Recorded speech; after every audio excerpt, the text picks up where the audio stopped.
రాష్ట్రాన్ని AI data centre హబ్గా తీర్చిదిద్దే లక్ష్యంతో సీఎం రేవంత్ రెడ్డి నేతృత్వంలోని తెలంగాణ రైజింగ్ బృందం ఇవాళ యూపీసీ ఓల్డ్ సంస్థతో ఎంఓయూను కుదుర్చుకుంది. UPC old CEO Handy Groot, UPC renewables APSC సహ వ్యవస్థాపకుడు Steven Javan, UPC renewables India CEO Alok నిగమ్తో సీఎం రేవంత్ రెడ్డి ప్రత్యేకంగా భేటీ అయ్యారు. రాష్ట్ర ప్రభుత్వంతో చేసుకున్న ఒప్పందం ప్రకారం ఈ సంస్థ భారత్ ఫ్యూచర్ సిటీలో 100 మెగావాట్ల సామర్థ్యంతో ఏఐకు అనుకూలమైన డేటా సెంటర్ నెలకొల్పనుంది. ఈ ప్రాజెక్టుకు 5 ఏళ్లలో 5,000 కోట్ల పెట్టుబడి పెట్టనుంది.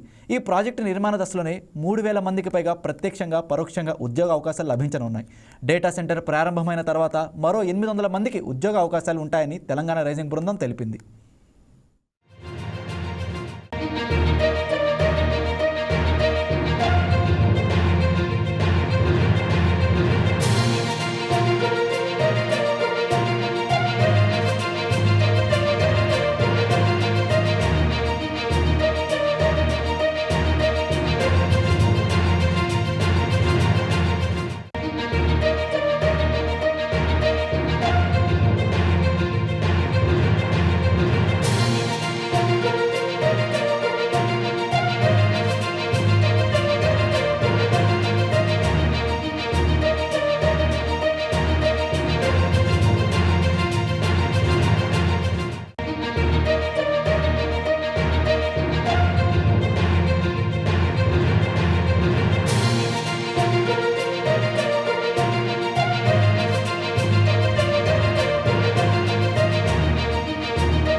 2047 నాటికి $3 ట్రిలియన్ ఆర్థిక వ్యవస్థగా తెలంగాణను తీర్చిదిద్దడంలో ఆధునిక డిజిటల్ మౌలిక వస్తువులు కీలక పాత్ర పోషిస్తాయని సీఎం రేవంత్ రెడ్డి అన్నారు.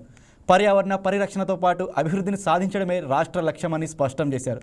అధునాతన ఏఐ డేటా సెంటర్ల ఏర్పాటుకు అవసరమైన ప్రోత్సాహకాలు, సౌకర్యాలు రాష్ట్ర ప్రభుత్వం కల్పిస్తుందని మంత్రి శ్రీధర్ బాబు తెలిపారు. నెట్ జీరో సిటీ అభివృద్ధే తెలంగాణ విజన్లో భాగమని అన్నారు.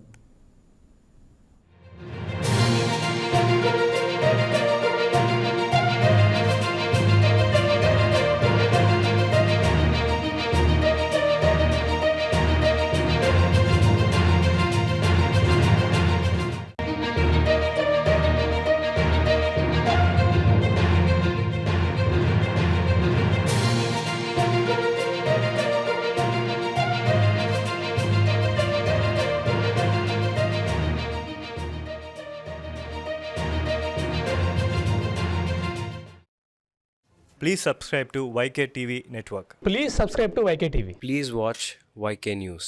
Don't forget to subscribe YK News channel.